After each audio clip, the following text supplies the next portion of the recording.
This is your Digital Marketing Toolkit. Hi and welcome back to your Digital Marketing Toolkit, the show that brings the experts to you with practical tips to help you grow your business online. Now we're here today with episode 4 of our series on Facebook advertising for small businesses. And we're joined again in the vlog pod by Yvette Adams from Creative Collective. So welcome back again, Yvette. Thanks for having me again. The last in our series of 4. And in the last few episodes, Yvette shared with us about, why we should be doing Facebook advertising and thinking about it a bit more seriously. And then we've kind of dived a bit deeper into some of the specific things around setting up your Facebook pixel. And in episode 3, we looked a bit more at setting up some specific custom audiences to advertise too. So it's all been really valuable. If you haven't seen those episodes, check them out first. Now today we're going to dive a little bit deeper and ask Yvette what we need to do to set up our first Facebook advertising campaign. So what do we do? So yeah, really important you do watch those past episodes for context, because if you just dive into this stuff, you may well make a few mistakes or spend more than you need to. But the first thing you need to get super clear on is, what are you trying to do? What are your objectives? Now, if you go through the process in Facebook Business Manager of hitting the create ad, which is in the top right hand area, it's going to help you out, Facebook, because it's actually just recently changed its interface into sort of 3 distinct columns. It's going to say, do you want to boost your posts? Do you want to promote your page, which is gain likes? Do you want to send people to your website? Do you want to get more conversions on your website? Do you want to get more downloads for your app? There's basically, quite a few objectives. The ones that we tend to deal in the most would be the likes. A lot of people need to build their audience so they can do more on Facebook. A lot of people want to send people to their website or get more conversions. A lot of local businesses want to reach people around them, so that's quite an effective one. There's also raise attendance at your event and so on. But so first up, just get super clear on what am I trying to do with this Facebook ad. So your objective is like your starting point. You're kind of setting up your ad on the right footing, so to speak. Mm-hmm. And then what's the next stage? What are we looking at exploring next? So once you pick one of those options, you then need to do targeting. So that's where the past episodes are really valuable, because there's so many options. So your options could be to set by location, to set by gender, by age. It's just phenomenal, actually, how many options Facebook gives to you. You can set it by industry, by job title, by interests. If someone likes a certain TV show or a certain food or certain wine or whatever. Or you can go pull up your custom audiences created previously and target to people who have been on your website in the last 30 days or to your database that you previously uploaded. So you can be extremely targeted to people you already know like your stuff, or you can kind of guess or have looked at insights and then target those by gender, marital status, education, and so on. And this is where people get really excited about Facebook advertising, because as opposed to traditional advertising where you're spending money to stick your ad somewhere and you don't know who's seeing it. You really don't know who you're spending money to reach. That's right. With Facebook advertising, using all of those techniques that you just talked about, you're actually really showing your ad to just the people you want to show it to and paying for that. That's awesome. It's the most targeted form of marketing we've ever had access to. And so I've been in the marketing game for years, don't even want to say how many, but I've never seen anything more targeted. So the story I often use is, let's say you want to target brides-to-be. You used to be able to maybe go in a bridal magazine and go, well, that's pretty targeted, but you don't know if there's a bunch of girls reading those magazines, maybe boys, that are really hoping they find the man and don't even have the man yet. Whereas on Facebook, if they've got engaged, they are probably engaged because all their friends on Facebook would see that, and you can target them. So it's pretty targeted, all right. Yeah, excellent. So we've decided on our objective, and we've now figured out who we're targeting and who's going to see the ad. Yep. What's next in our setting up campaign? Just before we move on to the next, I should say on targeting, myself and my team have a little bit of debate about what's the optimal number to target, because what you'll see is as you play with all those different criterias, on the right hand side it'll say, well, if you want to target 25 to 34 year olds in Brisbane who are female or whatever the case may be, there are 400,000 of them. So some of our team kind of say, don't go too narrow, because you can target that and that's awesome, but Facebook will sting you for it. They'll go, okay, well, if you want to go that narrow, we'll get them for you, but you'll pay extra. All right, so we've chosen some demographics, some of the ideas about things that people like, that we're going to target those people, their age, their location and that sort of stuff. Are there any kind of optimal ways that we should approach targeting?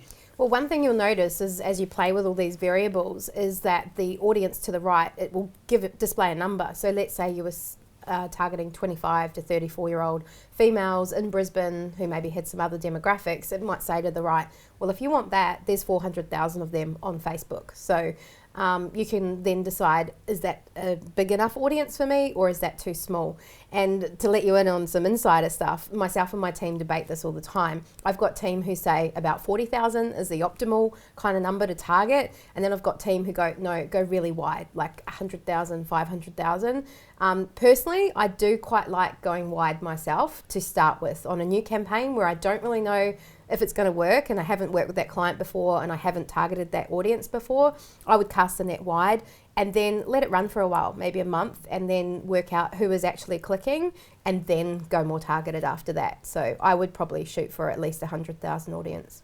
Yeah, okay. So when you say look at who's actually clicking, how do we find that information? So when you log into your Facebook Business Manager, all your stats are going to be there and you can change the dates and go back a month or whatever.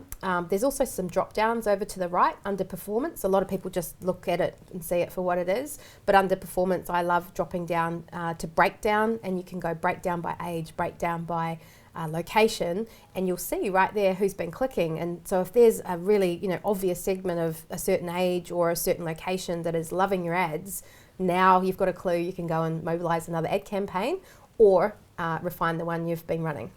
All right, awesome. So I know who I'm targeting, got that targeting all set up, and I've got my objective set up as well, so I know what I'm trying to do with the ad. What's next? So if you've got your objective, you've got your targeting, next you've got to come up with the ad. So you've got to have that target market firmly in mind. Like if you're targeting females, you probably wouldn't put male faces in the ad. So you probably want to find someone who looks like that age, and faces work really well. So you can have some generic colourful thing that might catch people's eye. That's one strategy.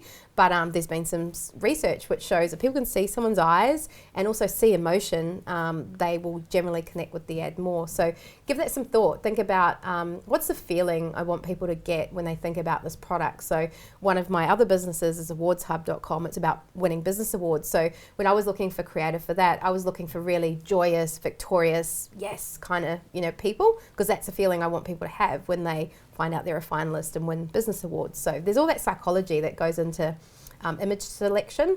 And on images, a lot of people spend time looking on your stock image sites and spending a lot of money that they don't need to. Facebook actually lets you access their stock image library. It's from Shutterstock, and some of the images aren't too bad. You've got the option to upload 6, and I would use the full 6, because just because you like one image doesn't mean your target market will. Throw the whole 6 up and again test and measure. So you might find the image you thought was rubbish performs really well, and you can hone it down to always go with the guy in the red car because that's what everyone clicks on. Yeah, so images, and then there's some text that goes with the images as well, or Yep, that's do we right. put the text in the images? Yeah, so you pick your words. So you need the headline. Facebook will give you your word counts. Think in headlines, asking questions, attention grabbing, whys, what, hows are always good. You've got the ability to have a link in there, and you should have a link of where you want people to go, and really think about what that page is and how it will convert. So you don't really want people to go to a page, find out all about a product or a service or event, but not have the ability to buy the product or inquire about the service or attend the event. So make sure that's all right there. Send them direct, not to homepage.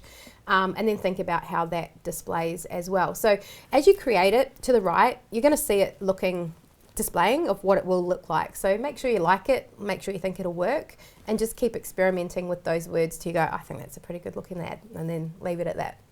All right, cool. So any other tricks on creating great visually appealing ads? Yeah, so you can come up with the content and pick the Facebook images, or there's a fantastic tool that I'm a big fan of and always promoting, Canva.com, Canva.com. Yeah. It's an Aussie product, came out in 2012. On it, you can create Facebook ads exactly to size, and they even have great templates that if you're not really a designer, you can use their templates, massage the words, upload another picture, and voila, you've got a good looking ad, which is cool. There's something to be aware of though. There's the 20% rule, which is Facebook doesn't like on your image for the ad to have more than 20% text. It figures the text should be in the headline and in the character count description about the ad. that is changing, and it's all kind of up in the air as to whether it exists anymore or not. You know, John Loomer was saying it doesn't exist, so go to town, put text on the ad. Personally, I uploaded an ad this week, and I played with it. I pushed the boundaries and put lots of text on it just to see what would happen. And the feedback I got from Facebook just straight away was that your ad has a lot of text, it may or may not get approved. So it was like, it's not saying it is or it isn't, but they do manually have people who check all the ads. So I guess it depends whether they think it looks good, but I would say keep it simple to be on the safe side, because you don't want to have to go back in and waste time. Just minimise the text, I would say still. And great images without lots of text over it is actually really appealing to someone to click on anyway. Yeah, absolutely.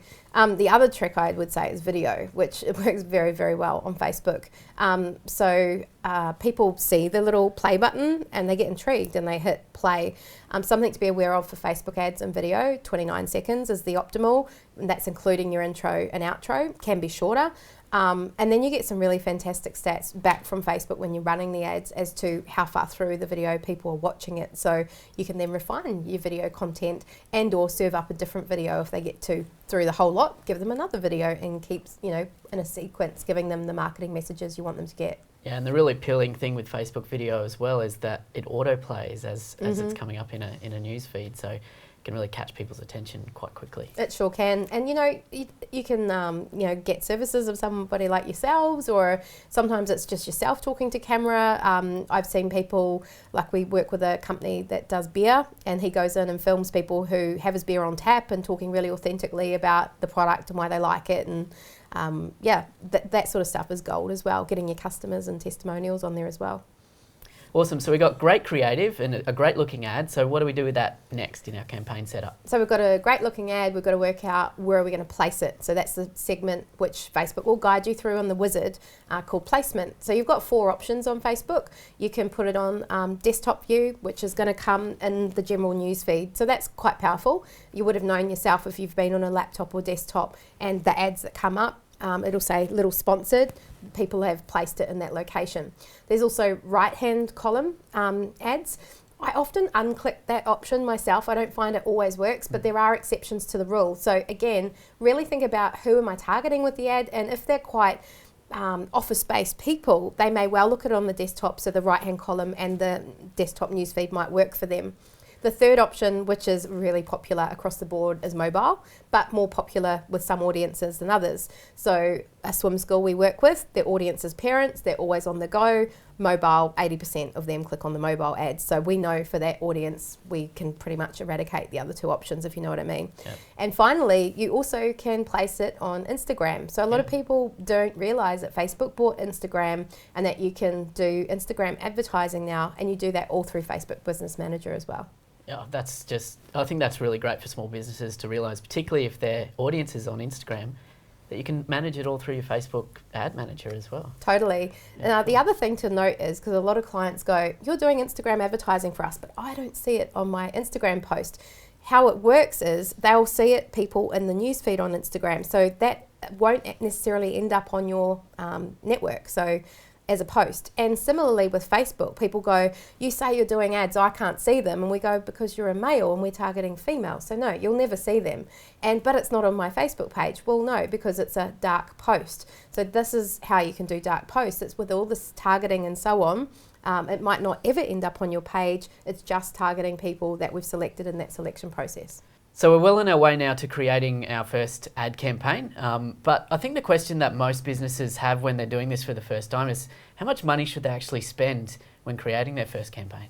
So most of our clients would probably allocate a budget, something like $500 to $750 straight to Facebook's pocket, because that would be about 3 objectives. So pretty common for them to be growing likes.